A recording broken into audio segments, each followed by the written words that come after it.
जो है एनसीईआरटी के क्लास 12 को देखने वाले हैं डियर। और जैसे कि मैंने इसका आपका जो 2 आपका चैप्टर है उसको कराया था मैंने, प्रवास, प्रकार और कारण और परिणाम का जो है मैंने कुछ प्रश्नों को कंप्लीट कर दिया था। ठीक है, तो 4 तक मैंने कराया था। आज जो हम देखने वाले हैं 5 नंबर से। ठीक है, तो चलिए हम लोग देखेंगे क्या-क्या प्रश्न जो है आपका एनसीईआरटी के ज्योग्राफी में दिया हुआ है। और आप सभी जानते हैं कि ज्योग्राफी के सेक्शन को मैं आपको कवर करा रही हूँ, क्योंकि इम्पोर्टेंट है आपका जितने भी एग्ज़ाम आप देंगे उनके लिए। ठीक है, चलिए यहाँ पे बताया जा रहा है क्या कि निम्नलिखित कथनों पे विचार करना है कि ग्रामीण क्षेत्रों में होने वाले कुशल एवं दक्ष आपका लोगों का बाह्य जो प्रवास जो है वो ग्रामीण जनांकीय आपका संगठन पे जो प्रतिकूल आपका प्रभाव डालता है। यानी कहने का मतलब कि ग्रामीण क्षेत्र में होने वाले कुशल और दक्ष लोगों का जो बाह्य आपका प्रवास ग्रामीण जनांकीय संगठन पे जो प्रतिकूल प्रभाव पड़ता है। ठीक है, तो ये यानी ग्रामीण क्षेत्रों में जो है वो आपका प्रतिकूल प्रभाव पड़ता है, ये आपको बोला जा रहा है इस लाइन से। प्रवासी जो है बिल्कुल सही है बात। प्रवासी जो है वो सामाजिक परिवर्तन के अभिकर्ता के रूप में आपका कार्य करते हैं। ये भी सही है, तो सही आपका पूछा गया तो हमारा सी सही हो जाएगा। बोथ आर करेक्ट है। चलिए डिटेल को देखेंगे तो हमको अच्छे से समझ में आएगा। ग्रामीण नगरीय प्रवास जो है वो आपका नगरों में आपका जनसंख्या की वृद्धि में योगदान देने वाले जो है वो महत्वपूर्ण कारकों में से एक है। ग्रामीण क्षेत्रों में होने वाले जो है युवा कुशल एवं दक्ष आपका लोगों का बाह्य जो प्रवास ग्रामीण जनांकीय आपका संगठन पर प्रतिकूल जो प्रभाव डालता है, चूँकि आपका नवीन प्रौद्योगिकी, परिवहन नियोजन, बालिका आपका शिक्षा इत्यादि से संबंधित नए जो है विचारों का नगरीय आपके क्षेत्रों से ग्रामीण क्षेत्रों की ओर क्या होते कि विसरण उसके अलावा प्रवासियों के माध्यम से ही होता है। अतः आपका जो है प्रवासी सामाजिक परिवर्तन के अभिकर्ता के रूप में कार्य करते हैं। ठीक है, 6 नंबर प्रश्न में देखिए तो कहा जा रहा है कि आपका निम्नलिखित में से कौन सा जो है वो अंतर्राज्यीय प्रवास के अंतर्गत जो है वो ग्रामीण से जो है वो आपका ग्रामीण धारा में स्त्रियों के अधिक प्रवास का कारण है। तो स्पेशली विवाही जो होता है उनके ग्रामीण से जो है वो ग्रामीण धारा में आपका जो है प्रवास होता है स्त्रियों का।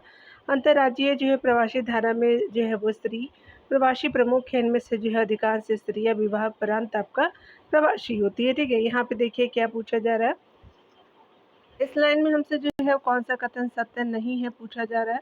तो ग्रामीण में ग्रामीण प्रवास की धारा में पुरुषों की संख्या स्त्रियों की अपेक्षा कम है। बिल्कुल सही है। पुरुषों द्वारा जो है वो आपका सर्वाधिक अंतर्राज्यीय जो प्रवास आपका ग्राम से नगर धारा में प्रवास जो है वो करने का कारण आपको शिक्षा रही है। तो ये क्या हो जाएगा 2 हो जाएगा, केवल 2 हो जाएगा। ठीक है, तो 7 का क्या हो जाएगा बी हो जाएगा। यहाँ देखिए यहाँ पे बताया जा रहा है कि अंतर्राज्यीय जो है वो प्रवास ग्राम से नगर आपका धारा में जो है पुरुषों द्वारा जो है सर्वाधिक प्रवास का कारण विपरीत आर्थिक परिस्थितियाँ रही हैं। अतः आपका कथन 2 आपका सत्य नहीं है, इसलिए 1 सत्य है। ठीक है, देखिए यहाँ पे आपसे पूछा जा रहा है कौन सा सत्य है। तो चलिए हम लोग देख लेते हैं। यहाँ पे पूछा जा रहा है कि आपका प्रवास क्षेत्र पे जो है अवसरों के असमान वितरण के कारण होता है। बिल्कुल सही है। दिल्ली, महाराष्ट्र जैसे जो औद्योगिक आपका दृष्टि से विकसित आपका राज्यों में गंदी वस्तुओं का विकास अनियंत्रित प्रवास का नकारात्मक आपका परिणाम होता है।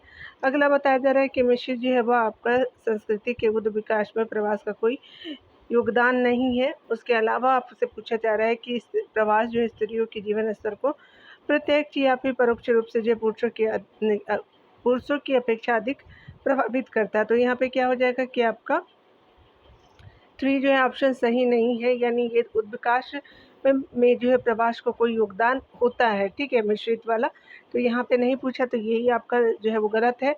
1, 2 और 4 जो है करेक्ट है। ठीक है, तो चलिए यहाँ देखेंगे हमने सत पूछा था इसके अंतर्गत, तो आपका सी ऑप्शन करेक्ट हो जाएगा। ठीक है, 2 इनकरेक्ट है 3 नंबर का। यहाँ पे बताया जा रहा है कि प्रवास क्षेत्र पर जो है वो अवसरों के असमान वितरण के कारण होता है।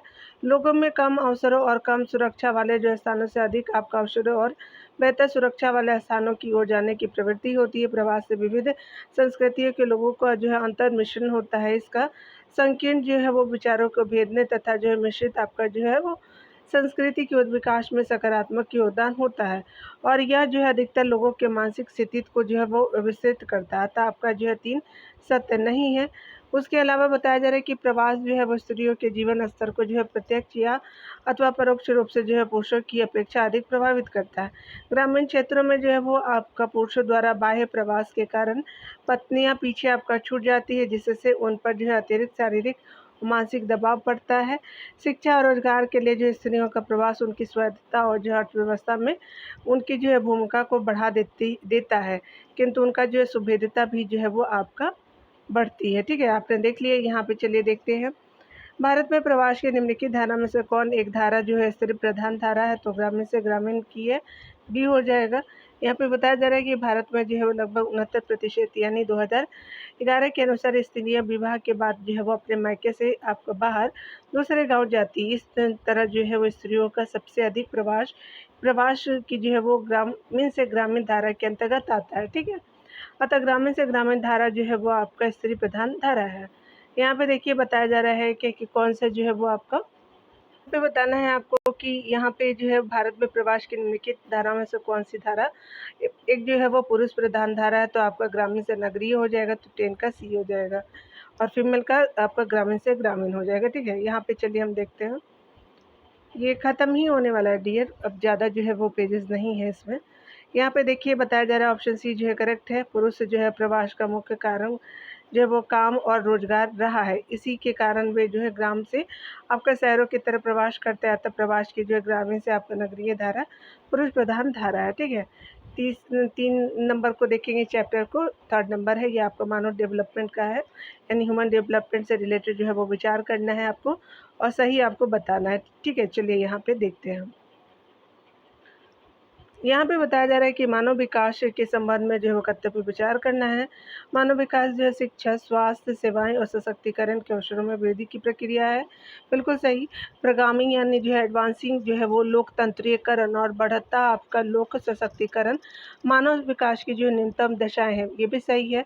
उसके अलावा जो बताया जा रहा है कि वर्तमान विकास सामाजिक आपका अन्याय और प्रादेशिक आपका असंतुलन और पर्यावरणीय आपका निम्नीकरण के मुद्दे के साथ जो है स्वयं को आपका जोड़ नहीं पाया है, तो ये भी सही हो जाएगा, तो आपका उत्तर करेक्ट है। तो यहाँ पर जो है कौन सा सही है, तो ये आपका सभी सही हो जाएगा। ठीक है, मानव विकास जो है स्वास्थ्य आपका भौतिक पर्यावरण से लेकर के आर्थिक सामाजिक राजनीतिक स्वतंत्रता तक जो है सभी प्रकार के मानव विकल्पों में विस्तार और उनकी शिक्षा, स्वास्थ्य सेवाएं और सशक्तिकरण के अवसरों में वृद्धि की प्रक्रिया है। आगे बताया जा रहा है कि मानव विकास के संदर्भ में जो है वो आपको प्रकाशित की गई मानव आपका विकास रिपोर्ट 1993 के अनुसार मानव प्रगामी लोकतंत्रीकरण और जो है बढ़ता लोक सशक्तिकरण आपका मानव विकास की न्यूनतम दशाएं हैं। इसमें जो है वो यह भी आपका उल्लेख किया गया है कि आपका विकास लोगों को केंद्र में रख कर के जो है बुना जाने चाहिए, ना कि जो है वो विकास को लोगों के बीच रख कर के। विश्व में जो है वो विकास के संदर्भ में बहुत सी जो परिभाषाएं दी गई है तथा आपका दावे किए जाते हैं, किंतु विकास में जो बहुत सी आपकी विषमताएं जो है वो आपका विद्यमान है। कुछ जो है क्षेत्र बहुत आपका विकसित हुए, तो कुछ जो है वो क्षेत्रों को कोई आपका लाभ प्राप्त हुआ ही नहीं। ठीक है, अगर बात करें निर्धनता बहुत ही विकराल रूप में बढ़ी है। निर्धनों में सामर्थ्य की जो है वो गिरावट के लिए जो 3 आपका अंतर संबंधित प्रक्रियाएं आपका कार्यरत है। सामाजिक सामर्थ्य में कमी, विस्थापन और दुर्बल होते सामाजिक बंधनों के कारण, प्रदूषण के कारण पर्यावरण सामर्थ्य में कमी, उसके अलावा जो है बढ़ती आपकी बीमारियां, दुर्घटनाओं के कारण व्यक्तिगत आपका सामर्थ्य में कमी तथा आपका उनके जीवन की गुणवत्ता और मानव विकास पे उनका प्रतिकूल जो है प्रभाव पड़ता है। उपरोक्त आधारों पर जो है वो वर्तमान विकसित आपका जो है वो वर्तमान विकास सामाजिक अन्याय हो, प्रादेशिक असंतुलन और पर्यावरणीय जो है निम्नीकरण के मुद्दे के साथ जो है स्वयं को जोड़ नहीं पाया है।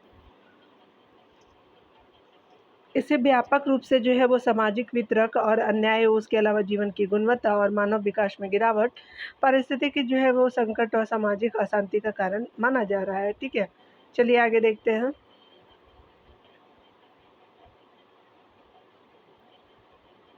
निम्नलिखित में से जो है वो कौन सा कथन सही है? यहाँ पे बताया जा रहा है क्या कि गरीब व्यक्ति की सतत स्वास्थ्य और यथोचित आपका जो उत्पादक जीवन जीने के लिए आवश्यक जरूरतों की संतुष्ट न कर पाने की जो समर्थता को प्रतिबिंबित आपका करती है। ठीक है, बी सही हो जाएगा।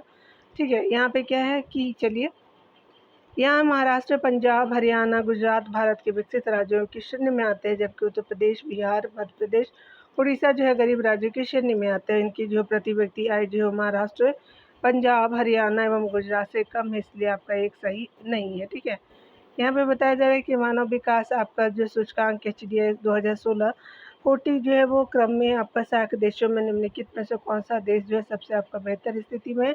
श्रीलंका जो है बेहतर स्थिति में 3 का सी हो जाएगा।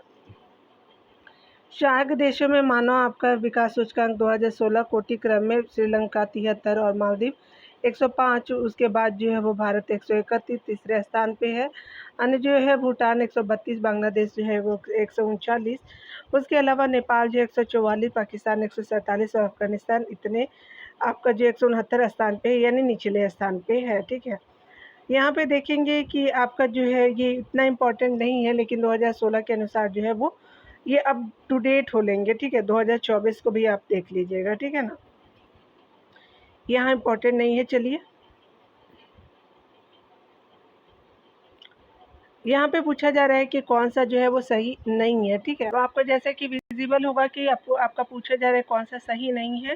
भारत के लिए राष्ट्रीय जो है वो मानव आपका विकास रिपोर्ट के निम्नलिखित कथनों पे विचार करना। तो राष्ट्रीय मानव रिपोर्ट जो भारतीय रिजर्व बैंक द्वारा आपका तैयार किया जाता है, नहीं। इसमें राज्यों के शासित प्रदेशों को विश्लेषण की इकाई के रूप में जो है वो प्रयोग किया जाता है, बिल्कुल सही। भारत के लिए जो राष्ट्रीय आपका मानव विकास रिपोर्ट तैयार करने में यूएनडीपी द्वारा जो है चुने गए सूचकों का जो प्रयोग आपका नहीं किया जाता है तो किया जाता है। ठीक है, तो ये भी गलत है, तो आपका 1 और 3 इनकरेक्ट है। देखिए, यहाँ पे जो है ऑप्शन डी सही हो जाएगा कि आपका कौन सा कथन सही नहीं है, तो आपका डी क्वेश्चन सही नहीं है, 2 सही था। यहाँ देखिए, भारत के लिए जो है राष्ट्रीय मानव विकास आपका रिपोर्ट भारत की योजना आयोग यानी जो है वर्तमान में नीति आयोग द्वारा जो है यूएनडीपी द्वारा जो है चुने गए सूचकों का जो प्रयोग करते हुए तैयार की गई है। अतः 1 और 3 जो है वो सही नहीं है। राष्ट्रीय विकास जो है वो राष्ट्रीय मानव विकास रिपोर्ट तैयार करने में राज्यों और केंद्र शासित प्रदेशों को विश्लेषण की इकाई के रूप में जो प्रयोग आपका किया गया है। उसके बाद जो है जिलों को विश्लेषण की इकाई आपका मानते हुए जो है वो केंद्र राज्य सरकार ने भी जो है वो मानव विकास रिपोर्ट आपका तैयार करना आपका प्रारंभ कर दिया। ठीक है, चलिए यहाँ पे देखते हैं हम लोग, यहाँ पे बताया जा रहा है क्या, गरीबी रेखा के नीचे जो है जीवन यापन करने वाले सर्वाधिक जनसंख्या प्रतिशत के जो है वह राज्यों का सही अवरोही क्रम क्या है? तो ये स्पेशली बिहार हो गया, उड़ीसा हो गया, मध्य प्रदेश, उत्तर प्रदेश और सिक्किम हो जाएगा। ठीक है, तो 5 का सी हो जाएगा। ठीक है, यहाँ पे अगर बात करें हम लोग भारत के योजना आयोग द्वारा गठित आपका तेंदुलकर समिति की रिपोर्ट के अनुसार भारत के छत्तीसगढ़ राज्य में जो सर्वाधिक आपका 39.93 आपका जनसंख्या गरीबी रेखा के नीचे जीवन यापन कर रही है। ये आंकड़ा 2004 से 2000 आपका जो है 2004, 5 और 11-12 के मध्य के हैं। वर्तमान में जो है योजना आयोग के जो है वो स्थान पर नीति आयोग का गठन किया जा चुका है। उपयुक्त में से जो है गरीबी रेखा के नीचे जीवन यापन करने वाला जनसंख्या के प्रतिशत के आधार पर जो है राज्य का सही अवरोही आपका क्रम इस प्रकार है। बिहार 33.74%, उड़ीसा जो है 32.59%, मध्य प्रदेश जो है 31.65%, उत्तर प्रदेश में 29.43%, सिक्किम में जो है 8.19% है। ठीक है, यहाँ पे बताया जा रहा है कि भारत की जनगणना 2011 के अनुसार निम्नलिखित में से भारत के किस राज्य में महिलाओं की जो है वो साक्षरता आपका दर कम है? तो ये बिहार का हो जाएगा, तो 6 का बी है। ठीक है, यहाँ पे बताया जा रहा है कि जनगणना 2011 के अनुसार बिहार में स्त्री साक्षरता 51.5 सबसे कम और केरल में जो है 92.1% है। आपका पुरुष साक्षरता दर जो है लक्षद्वीप में जो है वो 95.55%, सबसे आगे पहले स्थान पे अगर बात करें मेल में। ठीक है, तथा आपका बिहार में क्या है, आपके 71.20% सबसे पीछे है मेल में। अगर यहाँ पे देखिए हम लोग भारत में जो है निम्नलिखित में से किस राज्य में जो है बच्चों में लिंगानुपात सबसे कम है? तो ये हरियाणा में हो जाएगा, बी हो जाएगा। जनगणना आपका 2011 के अनुसार भारत के जो है हरियाणा राज्य में बच्चों में लिंगानुपात सबसे कम है, 834 है। हालांकि 2001 की जो है वो जन की अपेक्षा लिंगानुपात में मामूली वृद्धि हुई है 2011 में। 2001 के अनुसार 919 थी हरियाणा में, और पंजाब का स्थान इसके बाद है। ठीक है, हरियाणा के बाद है, जहाँ जो लिंग अनुपात 846 है, और 2000 आपका 1 में जो है 798 रही थी। ठीक है, तो आपका जो है ये दोनों राज्य में कम ही है। चलिए आगे देखते हैं। यहाँ पे बताया जा रहा है कि 2011 की जनगणना के अनुसार भारत के निम्नलिखित में से किस केंद्र शासित प्रदेशों का लिंगानुपात ज़्यादा है? तो ये पुदुचेरी हो जाएगा। ठीक है, तो आपका ई ऑप्शन करेक्ट हो जाएगा। देखिए यहाँ पे जो है हम यूटीज़ को देखेंगे 2011 की जनगणना के अनुसार, तो लिंगानुपात के आंकड़े में तो आपका स्त्री पुरुषों का लिंगानुपात हम देखेंगे अंडमान निकोबार का 876 है, काफ़ी ज़्यादा है। यहाँ पे जो है दादर एंड नगर हवेली का जो है वो उसके बाद आपका 774, दमन एंड दीव का कितना है तो 618 है, लक्षद्वीप का जो है वो 946 हो जाएगा। आपका जो है दिल्ली एनसीटी का जो है 868 हो जाएगा।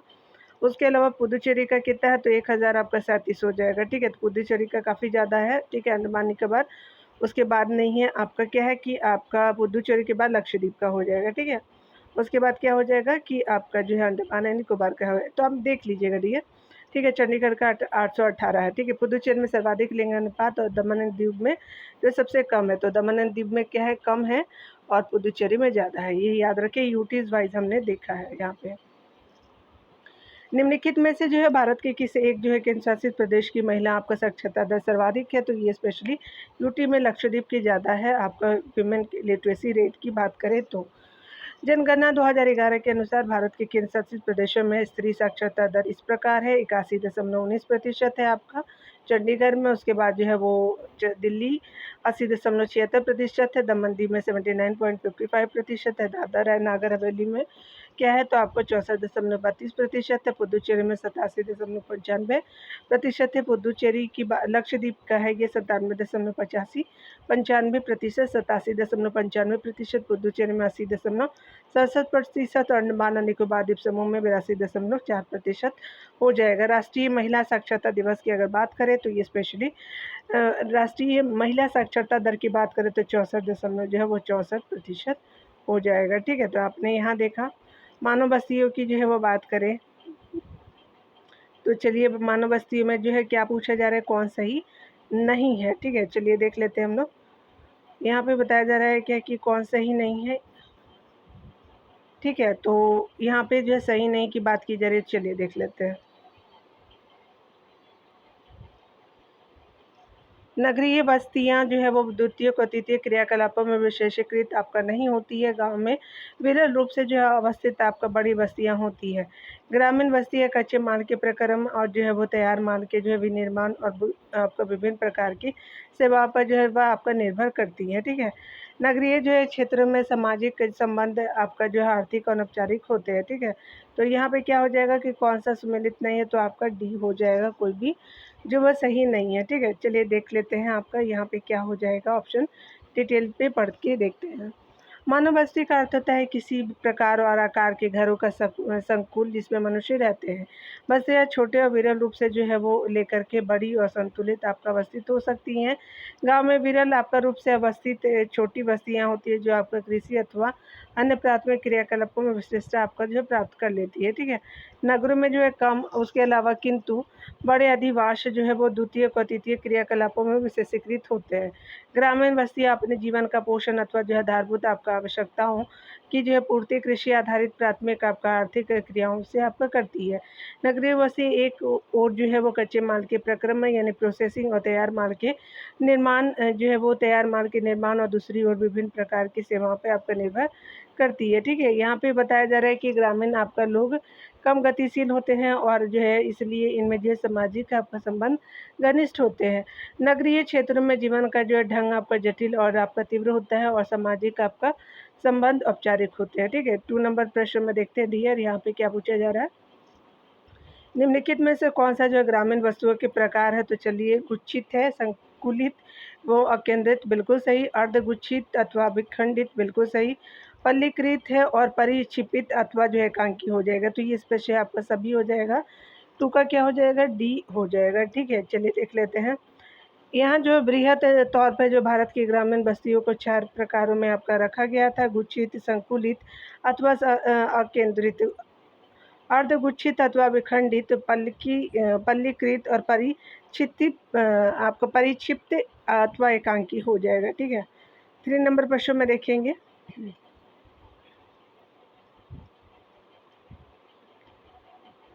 चलिए यहाँ पे जो हमसे क्या पूछा गया है कि यहाँ पे कौन सा ही नहीं है, तो गुच्छित बस्तियों के संदर्भ में जो है वो कथन पे आपका कौन सा सही नहीं है। गुच्छित बस्तियों में रहन सहन का जो है सामान्य क्षेत्र स्पष्ट और जो है वो चारों ओर पहले आपका क्षेत्र खलिहानों और चारागाहों से जुड़ा होता है, तो ये गलत है। यहाँ पे बताया जा रहा है कि ऐसे वस्तुएं उपजाऊ जलोढ़ आपका मैदानों उत्तर पूर्वी राज्यों में पाई जाती है, तो ये बिल्कुल सही है। तो आपका ए जो है वो आपका सही हो जाएगा। 3 का ए आपका जो इनकरेक्ट है, ठीक है, क्योंकि हमसे इनकरेक्ट ही पूछा था। यहाँ पे बताया जा रहा है कि गुच्छित ग्रामीण बस्ती जो है घरों का एक सन्निहित अथवा संकुलित रूप से जो है निर्मित क्षेत्र होता है। गुच्छित बस्तियों में रहन सहन का सामान्य क्षेत्र जो है स्पष्ट और चारों ओर फैले आपका खेतों और खलिहानों और चारागाहों से जो है स्पष्ट आपका पृथक होता है, ठीक है। अतः आपका कथन एक सही नहीं है। यहाँ पे बताया जा रहा है कि संकुलित जो है वो आपका निर्मित क्षेत्रों और इसकी जो मध्यवर्ती गलियाँ कुछ आपका जाने पहचाने प्रारूप अथवा ज्यामितियाँ आपका आकृतियाँ प्रस्तुत करते हैं, जैसे कि आयताकार, अरिये, रेखीय आपका जो है इत्यादि। ऐसी बस्तियाँ जो है प्राय उपजाऊ आपका जलोढ़ मैदान और जो है उत्तर पूर्वी राज्यों में पाई जाती है। तो आपने देखा 4 नंबर प्रश्न में देखेंगे तो कहा जा रहा है कि निम्नलिखित में से किस क्षेत्र में पल्ली आपका बस्ती बहुतायत में पाया जाता है। तो हिमालय की निचली आपका घाटियों में पाए जाते हैं, तो 4 का ए हो जाएगा। चलिए यहाँ पे देखते हैं, एक ऐसी बस्तियाँ जो है जो आपको भौतिक रूप से एक दूसरे से पृथक करने की इकाइयों में बढ़ जाती हैं, किंतु उनका उन सबका नाम एक है, एक रहता है, पल्ली बस्तियाँ आपका कहलाती है, ठीक है। इससे जो पृथक आपका इकाई को देश के विभिन्न आपका भागों में स्थानीय स्तर पे पन्ना भी बोलते हैं, पाड़ा भी होता है, पाली भी होता है, नगला और ढानी इत्यादि कहा जाता है, ठीक है। अगर बात करें ऐसी बस्तियाँ मध्य एवं जो है निम्न गंगा के मैदान छत्तीसगढ़ हिमालय की जो है निचली आपका घाटियों में बहुतायत में पाई जाती है। 5 नंबर प्रश्नों को देखेंगे डियर, यहाँ पे क्या पूछा जा रहा है, चलिए देख लेते हैं। यहाँ पे बताया जा रहा है क्या कि विचार करना कौन सा कथन सत्य है। तो यहाँ पे अगर बात करें हम, तो चलिए देख लेते हैं। अर्धगुच्छित जो है वो आपका बस्तियों में आपका निचले तबके और निम्न जो है कार्य करने वाले लोग गांव के बाहरी हिस्से में बसते हैं, तो ये सही है। अर्धगुच्छित जो बस्तियां मेघालय, हिमाचल प्रदेश, केरल के तटीय आपको भागों में अधिक पाई जाती है, गलत है। भारत में परिक्षिप्त आपका जो है बस्ती प्रारूप आपका सुदूर जंगलों में एकांकी जो है झोपड़ियों के रूप में जो है वो दिखाई देती है, सही है। आगे बताया जा रहा है कि परिक्षिप्त जो है बस्तियाँ गुजरात के मैदान और राजस्थान के भागों में व्यापक रूप से दिखाई पड़ती है, तो ये गलत है, ठीक है। तो आपका 1 और 3 जो है वो करेक्ट हो जाएगा। चलिए देख लीजिए, यहाँ पे सत्य जो है आपका जो है 1 हो जाएगा, 1 और 3 सही हो जाएगा, ठीक है। चलिए डिटेल से देखते हैं। अर्धगुच्छित जो बस्ती है यानी सेमी क्लस्टर्ड आपका सेटलमेंट आपका गुजरात के मैदान और राजस्थान के कुछ जो भागों में व्यापक रूप से आपका पाई जाती है। अतः कथन 2 जो है वो सत्य नहीं है। परिक्षिप्त जो है बस्तियाँ मेघालय, उत्तराखंड, आपका हिमाचल प्रदेश और केरल के भागों में पाई जाती है, इसलिए कथन आपका 4 जो है वो सत्य नहीं है, ठीक है। आगे बताया जा रहा है, चलिए देख लेते हैं। निम्नलिखित में से जो है कौन सा जो है कथन सही है। तो आपका जनगणना 2011 के प्रयोजन के अनुसार देखना है। तो 7 आपका वर्ष और उससे अधिक आयु का कोई व्यक्ति जो आपका किसी भी आपका भाषा में समझ के साथ पढ़ और लिख सकता है, तो साक्षर आपका समझा जाता है। तो ये आपका क्या हो जाएगा कि A6 का ए सही हो जाएगा, ठीक है। आप देख सकते हैं जनसंख्या की दृष्टि से भारत का जो है वो आपका बड़ा मेगा नगर कौन है, तो ये दिल्ली हो जाएगा, बी हो जाएगा। चलिए यहाँ पे बताया जा रहा है कि जनगणना आपका 2011 के अनुसार मुंबई भारत का सबसे बड़ा नगर था, किंतु दिल्ली आपका जो वर्तमान में दिल्ली ने मुंबई को पीछे छोड़ दिया है। लगभग जो है 2.5 करोड़ जनसंख्या के साथ दिल्ली भारत में पहले स्थान पे, ठीक है। तो अब दिल्ली हो गया, पहले आपका क्या था कि आपका मुंबई था, ठीक है। चलिए देख लेते हैं। ये प्रकार यानी फंक्शन की दृष्टि से कौन सा जो है एक नगर या शहर शैक्षणिक आपका कार्य में शामिल नहीं है। तो सलेम नहीं है, पिलानी है, वाराणसी भी है, BHU है ना, तो इलाहाबाद भी है, सलेम नहीं है, कर्नाटक में है। चलिए देख लेते हैं, आपका सी हो जाएगा। यहाँ पे कुछ जो है वो शहरों और नगरों को कुछ जो है वो आपका नगरों को कुछ आपका निश्चित प्रकारों में विशिष्ट आपका जो है वो विशिष्टता प्राप्त होती है, ठीक है। उन्हें विशिष्ट जो है क्रियाओं, उत्पादनों एवं जो है वो सेवाओं के लिए जाना जाता है। फिर भी प्रत्येक आपका शहर अनेक प्रकार आपका करता है, जैसे आपका रुड़की, वाराणसी, अलीगढ़, पिलानी, इलाहाबाद आदि जो है शैक्षणिक आपके केंद्रों के रूप में विकसित हुई, और तथा आपका सलेम जो है मुंबई, मोदीनगर और जमशेदपुर आदि जो है औद्योगिक आपका नगरों के रूप में विकसित हुई, ठीक है। अगर बात करें हम लोग यहाँ पे, तो निम्नलिखित में से जो कौन सा जो है एक नगर शहर और नगर गैरिसन यानी छावनी आपका नगर के रूप में आपका जो है वो विकसित हुआ था। तो चलिए देख लेते हैं कौन सा था। 9 का क्या हो जाएगा कि डी सही हो जाएगा, ठीक है। उधमपुर था, उधमपुर हुआ था, तो यहाँ पे 9 का डी सही हो जाएगा। ठीक है, चलिए आगे देखते हैं। यहाँ पे बताया जा रहा है कि नई दिल्ली प्रशासन नगर के रूप में विकसित हुआ, कोयम्बटूर औद्योगिक आपका नगर के रूप में विकसित हुआ, और सिंगरौली जो है वो खनन समृद्ध आपका क्षेत्र खनन आपका नगर के रूप में विकसित हुआ। उधमपुर यह जो है नगर गैरिसन यानी छावनी आपका नगर के रूप में विकसित हुआ। इसके अलावा अम्बाला, जालंधर, महू, बबीना आदि भी गैरिसन नगर के रूप में विकसित हुआ। आपको बताया जा रहा है क्या कि उच्चतर क्रम के प्रशासनिक कार्यालय वाले शहरों को प्रशासन नगर आपका कहते हैं। ठीक है, तो ये भी आपने अंतर को देखा। यहाँ पे देखिए क्या बोला जा रहा है कि निम्नलिखित शहरों में से कौन सा एक वाणिज्यिक नगर के रूप में विकसित है, तो सहारनपुर यूपी क्या हो जाएगा, तो आपका 10 का ए हो जाएगा। ठीक है, यहाँ पे बताया जा रहा है कि उत्तर प्रदेश में अवस्थित आपका जो है सहारनपुर नगर को व्यापार और वाणिज्य में विशिष्टता प्राप्त है। इसके साथ जो है वो कोलकाता, सतना इत्यादि नगर भी जो वाणिज्यिक नगर के रूप में विकसित हुई है। ठीक है, गुजरात की राजधानी जो है गांधीनगर प्रशासन आपका जो है नगर के रूप में विकसित हुआ है। उसके अलावा वर्तमान में विशाखापट्टनम आंध्र प्रदेश राज्य की आर्थिक राजधानी है। यह जो है वो नगर परिवहन आपका नगर के रूप में विकसित हुआ है। जोधपुर राजस्थान नगर जो है पर्यटन आपका नगर के रूप में विकसित हुआ है। ठीक है, यहाँ पे देखिए बताया जा रहा है कि निम्नलिखित में से कौन सा जो है नगर परिवहन नगर के रूप में आपका विकसित हुआ था। ये कांडला हुआ, कोच्चि हुआ, मुगलसराय हुआ। ठीक है, तो 11 का डी हो जाएगा। चलिए यहाँ पे देख लेते हैं कांडला, कोच्चि, कोझिकोड इत्यादि नगर पतन आपका जो है वो नगर है, यानी नगर पतन नगर है जो आपको मुख्यतः आयात और निर्यात कार्य में संलग्न रहते हैं। मुगलसराय हो गए, इटारसी, कटनी, धूलिया आंतरिक जो है परिवहन के नगर आपको कहे जा सकते हैं। ठीक है, 12 नंबर प्रश्न में बात करें तो निम्नलिखित नगरों में से कौन सा जो है एक आपका धार्मिक और सांस्कृतिक महत्व के कारण जो प्रसिद्ध आपका नहीं है, तो पंचमढ़ी नहीं है, तो डी हो जाएगा।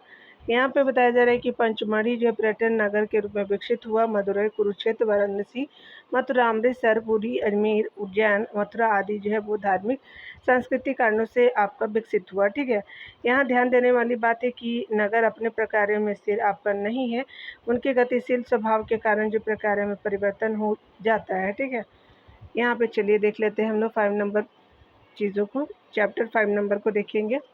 तो यहाँ चैप्टर का नाम भू संसाधन तथा आपका कृषि है। तो यहाँ पे हम लोग देखें निम्नलिखित में से पूछा जा रहा है कि भारत की प्रशासकीय इकाइयों के जो है वो आपका भौगोलिक क्षेत्र की सही आपका जानकारी देने का दायित्व किसको है, तो भू राजस्व विभाग को है कि भारतीय सर्वेक्षण विभाग को, तो ये आपका बी सही हो जाएगा। चलिए डिटेल को देखेंगे। यहाँ पे बताया जा रहा है क्या कि भू राजस्व आपका विभाग जो है या भू उपयोग जो संबंधी अभिलेख आपका रखता है। भारतीय सर्वेक्षण विभाग भारत की प्रशासकीय आपका इकाई के भौगोलिक क्षेत्र की यही जो है वो जानकारी देने का दायित्व भारतीय सर्वेक्षण विभाग पर है। भू राजस्व विभाग तथा भारतीय सर्वेक्षण विभाग में जो मूलभूत आपका अंतर यह है कि भू राजस्व द्वारा जो प्रस्तुत क्षेत्रफल पत्रों के अनुसार रिपोर्टिंग क्षेत्र पर भी जो है वो आधारित है, जो कि कम या अधिक हो सकता है, जबकि आपका कुल भौगोलिक क्षेत्र भारतीय सर्वेक्षण विभाग के जो है सर्वेक्षण पर आधारित है तथा यह जो है वो अस्थायी है। ठीक है, आगे देखिए क्या बताया जा रहा है।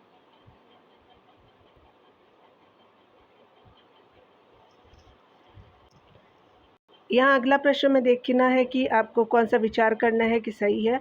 अर्थव्यवस्था का समय के साथ आकार बढ़ने से जो है भूमि पर कोई आपका प्रभाव नहीं पड़ता, गलत है। भले ही समय के साथ जो है कृषि क्रियाकलापों का अर्थव्यवस्था में कम योगदान होता है, किंतु भूमि पर जो है कृषि क्रियाकलापों का जो है दबाव आपका कम नहीं होता। बिल्कुल सही है डियर। भारत के साथ जो अर्थव्यवस्था में जो है वो संरचना में बदलाव से द्वितीयक व तृतीयक क्षेत्रों में प्राथमिक सेक्टर की अपेक्षा अधिक आपका तीव्रता से वृद्धि हुई है, यानी जो है कृषि से ज़्यादा आपका हुई है। तो ये आपका दूसरा और तीसरा में ज़्यादा हुआ है, बिल्कुल सही है। तो 2 और 3 जो है वो करेक्ट हो जाएगा। 2 नंबर का आपका बी ऑप्शन करेक्ट हो जाएगा। चलिए देख लेते हैं यहाँ पे अर्थव्यवस्था का आकार समय के साथ आपका जो है वो बढ़ता है। जो आपका बढ़ती जनसंख्या, बदलते आय स्तर, उपलब्धि जो है वो प्रौद्योगिकी और इसी में जो है वो मिलनी आपका मिलते जुलते कारकों पर आपका निर्भर परिणाम स्वरूप अर्थव्यवस्था का जो है वो समय के साथ आकार बढ़ने के साथ जो है भूमि का जो दबाव आपका क्या होता है, बढ़ता है तथा सीमांत जो है भूमि को भी जो है वो आपका प्रयोग में आपका लाया जाता है। एक आपका सही नहीं है। ठीक है, 3 नंबर प्रश्न में देखें कौन सी जो है वो यहाँ पे क्या पूछा जा रहा है कि कौन सा सही नहीं है। ठीक है, चलिए देखते हैं। यहाँ पे पूछा जा रहा है कि जिस भूमि पर आपका फसलें उगाई या काटी जाती है वह निबल बोया क्षेत्र आपका कहलाता है, बिल्कुल सही है। ग्राम पंचायतों के स्वामित्व वाले जो भूमि को आपका साझा संपत्ति संसाधन कहा जाता है, तो ये आपका बिल्कुल सही हो जाएगा। भूमि जो आपको प्रचलित प्रौद्योगिकी आपका मदद से कृषि योग्य आपका नहीं बनाई जा सकती, तो वर्तमान आपका प्रतिभूमि कहलाता है। तो ये स्पेशली क्या होगा कि ये आपका गलत हो जाएगा, ठीक है। आगे बताया जा रहा है कि 5 वर्षों तक या जो अधिक समय तक जो पड़ती या जो है वो कृषि रहित भूमि कृषि योग्य जो है व्यर्थ आपका भूमि संवर्ग में सम्मिलित की जा सकती है, तो बिल्कुल सही हो जाएगा, ठीक है। तो 3 का बी हो जाएगा। यहाँ जो उपयुक्त में से जो है कौन से कथन सही नहीं है, तो आपका जो है केवल 3 जो है वो हो जाएगा, यहाँ पे सही नहीं है, ठीक है। चलिए आगे देखते हैं। वह भूमि जो प्रचलित प्रौद्योगिकी की मदद से कृषि योग्य आपका नहीं बनाई जाती है, बंजर एवं व्यर्थ भूमि बैरन वेस्ट आपका लैंड कहलाती है। जो जैसे आपका बंजर पहाड़ी भूभाग मरुस्थल आपका, उसके अलावा खड्ड आदि की जो है कृषि अयोग्य आपका व्यर्थ भूमि में वर्गीकृत किया गया है, ठीक है। अतः आपका 3 सही नहीं है।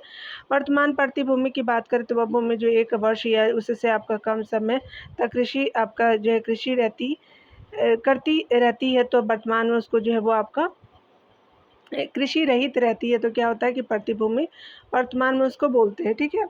भूमि की गुणवत्ता बनाए रखने एवं जो है वो आपका भूमि की प्रति रखना एक सांस्कृतिक चलन है। इस विधि में जो है भूमि की क्षीण उर्वरकता जो है होती है प्राकृतिक रूप से आपका वापस लौट जाती है, अगर आप कुछ समय के लिए जो है भूमि को प्रति रखते हैं, तो ठीक है। ये 4 नंबर प्रश्न में देखें दिया, तो यहाँ पे बताया जा रहा है कि निम्नलिखित में से आपका भूमि के गैर कृषि कार्यों में प्रयुक्त आपका क्षेत्र में वृद्धि दर अधिकतम होने का कारण नहीं है। तो ये वर्षा की अनियमितता नहीं है, भारत की अर्थव्यवस्था की बदलती संरचना है, उसके अलावा गाँवों में एवं शहरों में आपका वस्तुओं के अंतर्गत जो है वो क्षेत्रफल में वृद्धि भी है, लेकिन वर्षा की अनियमितता नहीं है। 4 का सी हो जाएगा। यहाँ पे बताया जा रहा है क्या कि भूमि का जो है वो गैर कृषि कार्य में प्रयुक्त आपका क्षेत्र में वृद्धि दर अधिकतम होने का कारण जो भारतीय अर्थव्यवस्था की बदलती संरचना एवं जो है वो गाँवों एवं शहरों में बस्तियों के जो है वो अंतर्गत आपका क्षेत्रफल में विस्तार है, ठीक है। गैर कृषि कार्यों में प्रयुक्त भूमि का जो है प्रसार बात करें तो कृषि योग्य आपका परंतु व्यर्थ भूमि तथा आपका कृषि भूमि की हानि पर हुआ है। वर्षा की अनियमितता का इससे जो कोई आपका संबंध नहीं है, इसलिए आपका कथन सी 3 सही नहीं है, ठीक है। चलिए यहाँ पे देख लेते हैं कौन सा सही है। यहाँ पे ऑप्शन सही की बात की गई है। द्वितीयक और तृतीयक आपका आर्थिक क्रियाओं में भूमि का जो योगदान प्राथमिक क्रियाओं में भूमि के योगदान से अधिक है, तो गलत है। साझा चारागाहों की जो है वो न्यूनता का मुख्य कारण आपका कानूनी तरीकों से कृषि विस्तार है, बिल्कुल सही है। कृषि योग्य आपका व्यर्थ भूमि संवर्ग में कमी के बावजूद आपका कृषि योग्य भूमि में कमी आई है, तो ये भी सही हो जाएगा। तो आपका क्या हो जाएगा 2 और 3 आर करेक्ट हो जाएगा, ठीक है। तो 5 का क्या हो जाएगा सी आपका सही हो जाएगा, ठीक है। देखिए यहाँ पे बताया जा रहा है क्या, चूँकि द्वितीयक एवं तृतीयक आपका आर्थिक जो है क्रियाओं की अपेक्षा कृषि आपका पूर्णतः भूमि पर आधारित है, अतः जो है प्राथमिक क्रियाओं में जो भूमि का आपका योगदान अन्य जो है सेक्टरों में भूमि के योगदान से अधिक है। यही कारण है कि ग्रामीण आपका क्षेत्रों में भूमि हीनता जो है प्रत्यक्ष रूप से जो है से वहाँ की गरीबी से संबंधित है। भूमिहीनता जो होती है वो, इसलिए आपका क्या है कि कथन 1 जो है सही नहीं है, चूँकि आपका कृषि योग्य व्यर्थ भूमि का जो उपयोग आपका द्वितीयक और तृतीयक क्षेत्र में हुआ है, और कुछ क्षेत्रों में कृषि योग्य भूमि का भी जो है उपयोग आपका तृतीयक एवं जो है द्वितीयक सेक्टरों में वो आपका किया गया है, जिसके कारण कृषि योग्य आपका भूमि में कमी जो है आई है, ठीक है। तो आपने देखा।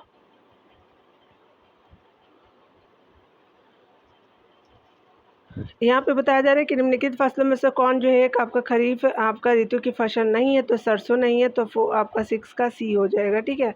यहाँ पे देखिए बताया जा रहा है कि खरीफ आपका ऋतु की फसलें अधिकतर आपका दक्षिण पश्चिम मानसून यानी जून से सितंबर के जो है वो साथ बोई जाती है, जिसमें आपका उष्णकटिबंधीय फसलें सम्मिलित है, जो आपका इस प्रकार चावल कपास जूट ज्वार बाजरा अरहर आदि है। सरसों रबी की जो फसलें हैं जो आपका अक्टूबर नवंबर में आपका बोई जाती है, ठीक है। तो आपने देख लिया। यहाँ पे बताया जा रहा है कि कौन सा जो है वो आपका जायद जो है ऋतु की फसलें हैं, ठीक है। तो चलिए देख लेते हैं। यहाँ पे तरबूज है, खीरा है, और आपका चारा फसलें हैं। चना नहीं है, गेहूँ नहीं है, मक्का भी नहीं है, ठीक है। आपका क्या हो जाएगा बी सही हो जाएगा। चलिए देख लेते हैं। यहाँ पे बी सही हो गया। जायद यानी अप्रैल से जून एक अल्पकालिक जो है वो तरबूज भी होता है। ग्रीष्मकालीन फसल ऋतु है जो आपका रबी की कटाई के बाद जो है वो आपका प्रारंभ होती है। इस ऋतु में तरबूज, खीरा, ककड़ी, सब्जियां एवं चारे की जो फसलों की कृषि आपका सिंचित आपका भूमि पर आपका की जाती है। इस प्रकार की पृथक जो है फसल आपका ऋतु देश के दक्षिण आपका भागों में आपका नहीं पाई जाती है, ठीक है, दक्षिणी भागों में नहीं होती है। चलिए यहाँ पे देख लीजिए कौन सा सही है। तो यहाँ पे बताया जा रहा है क्या, विचार करना है, उसके बाद बताना कौन सा सही है। रक्षित सिंचाई के अंतर्गत वर्षा के अतिरिक्त जल की कमी की आपका पूर्ति सिंचाई द्वारा आपका पूरी की जाती है, बिल्कुल सही है। उत्पादक सिंचाई में जल आपका निवेश की मात्रा रक्षित सिंचाई की अपेक्षा आपका कम होती है, तो गलत है। बाजरा, रागी, जूट, गन्ना सभी जो आर्द्र आपका भूमि जो है वो कृषि फसलें हैं, तो गलत है, ठीक है। तो यहाँ पे क्या हो जाएगा कि एक सही हो जाएगा, ठीक है, बी ऑप्शन सही है। आर्द्रता के प्रमुख आपका उपलब्ध आपका स्रोतों के आधार पे कृषि को सिंचित कृषि एवं जो है वर्षा आपका कृषि में वर्गीकृत किया जाता है। सिंचित आपका कृषि में भी आपका सिंचाई के उद्देश्य के आधार पे जो है अंतर पाया जाता है। यह दो प्रकार की होती है, रक्षित आपका सिंचाई, उत्पादक सिंचाई होती है, ठीक है। रक्षित सिंचाई का जो है वो मुख्य उद्देश्य आर्द्रता की कमी के कारण फसलों को नष्ट होने से बचाना, जिसका जो अभिप्राय यह है कि वर्षा के अतिरिक्त जल की कमी को जो है वो सिंचाई द्वारा आपका पूरा किया जाता है, ठीक है। उत्पादक आपका सिंचाई का उद्देश्य फसलों का जो है वो आपका पर्याप्त आपका मात्रा में पानी उपलब्ध करा करके जो है वो क्या करना है कि अधिकतम आपका उत्पादकता आपका प्राप्त करना है। उत्पादक सिंचाई में जो है वो जल निवेश की जो है वो मात्रा रक्षित आपका सिंचाई की अपेक्षा अधिक होती है। तो आपने देख लिया।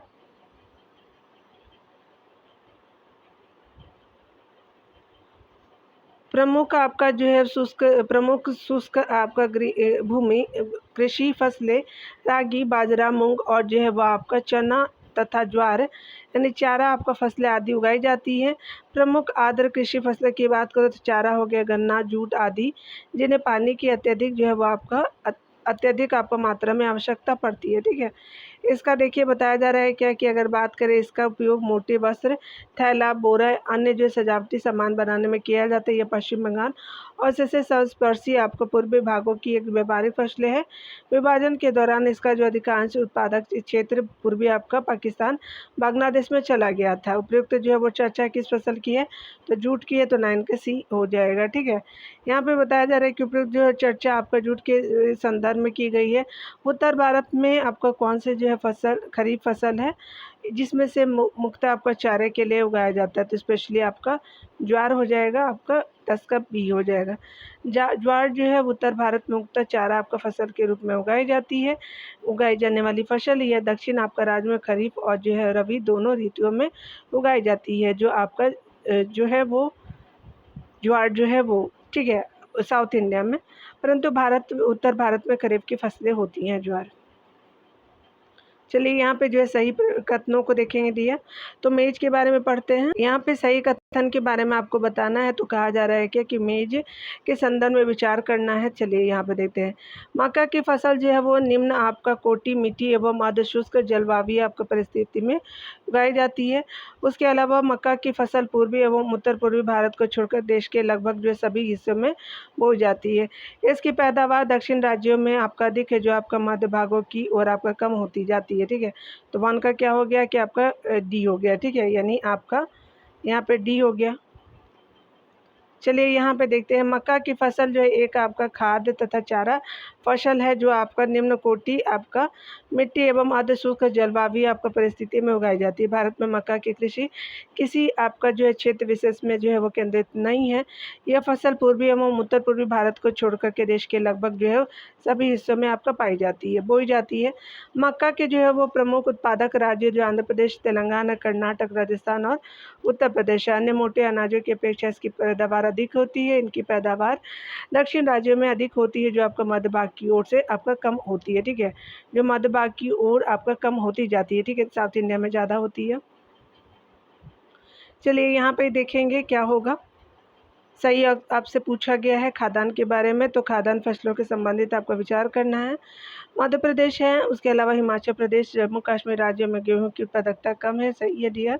उत्तर प्रदेश राज्य देश का जो है वो सर्वाधिक गेहूं उत्पादन करने वाला राज्य है, तो किंतु आपका हेक्टेयर पैदावार मध्यम स्तर पे होता है, तो पंजाब में ज़्यादा है हेक्टेयर वाइज में। चना, उसके अलावा उपोष्ण आपका कटिबंधीय आपका क्षेत्रों की फसल है, बिल्कुल सही है।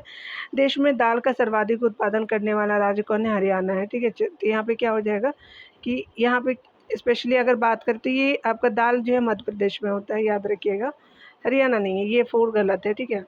आपका 1 2 3 हो जाएगा। चलिए देख लेते हैं। मध्य प्रदेश, हिमाचल प्रदेश और जम्मू कश्मीर में गेहूं की कृषि वर्षा पर आधारित है तथा उत्पादकता कम है। गेहूं मुख्यतः आपका शीतोष्ण कटिबंधीय फसल और रबी ऋतु में आपको बोई जाती है। उसके अलावा बताया जा रहा है कि उत्तर प्रदेश देश का सर्वाधिक जो है वो आपका गेहूं उत्पादन करने वाला राज्य है। वही पंजाब, हरियाणा क्रमशः प्रति हेक्टेयर आपका सर्वाधिक गेहूं उत्पादन करने वाला राज्य है। चना उपोष्ण कटिबंधीय क्षेत्रों की फसल है। यह जो है वो आपका मुख्यतः आपका वर्षा आधारित फसल होती है चना, जो देश के मध्य और पश्चिम और उत्तर पश्चिम आपका भागों में रबी के रूप में आपका बोई जाती है। इसे फसल की जो है वो आपका सफलतापूर्वक उगाने के लिए जो है वर्षा की 1 या 2 हल्की बौछारें या 1 या 2 सिंचाई की आवश्यकता होती है, ठीक है। देश में जो है वो आपका दालों का सर्वाधिक आपका उत्पादन करने वाला राज्य जो है मध्य प्रदेश है, जो आपका देश के कुल दाल उत्पादन का लगभग 23% उत्पादित करता है, ठीक है। यहाँ 13 नंबर प्रश्न में देखिए क्या क्या बोला जा रहा है, क्या कि निम्नलिखित में विचार करना है कौन सही है, ठीक है। भारत में प्रति व्यक्ति आपका कृषि भूमि का अनुपात विश्व आपका औसत से अधिक है, तो ठीक है, तो यहाँ पे गलत हो जाएगा। भारत का एक बड़ा भूभाग कृषि के अंतर्गत होने के बावजूद आपका भूमि पर जो है वो आपका दबाव अधिक है, ठीक है, तो यहाँ पे 13 का बी हो जाएगा। यहाँ पे देखिए बताया जा रहा है कि कृषि जो है वो आपका भारतीय अर्थव्यवस्था का महत्वपूर्ण अंग है। वर्तमान में लगभग 50% जनसंख्या कृषि कार्य में लगी हुई है तथा 57% भूभाग पर जो है वो कृषि की जाती है, जबकि आपका जो विश्व में कुल आपका भूमि पर केवल 12% भूभाग पर कृषि की जाती है। यहाँ पर जो है प्रति व्यक्ति आपका कृषि भूमि का अनुपात केवल 0.31 हेक्टेयर आपका प्रति व्यक्ति है, जो विश्व में आपका औसत 0.59 हेक्टेयर प्रति व्यक्ति से आपका लगभग आधा है, इसलिए आपका कथन एक सही नहीं है, ठीक है।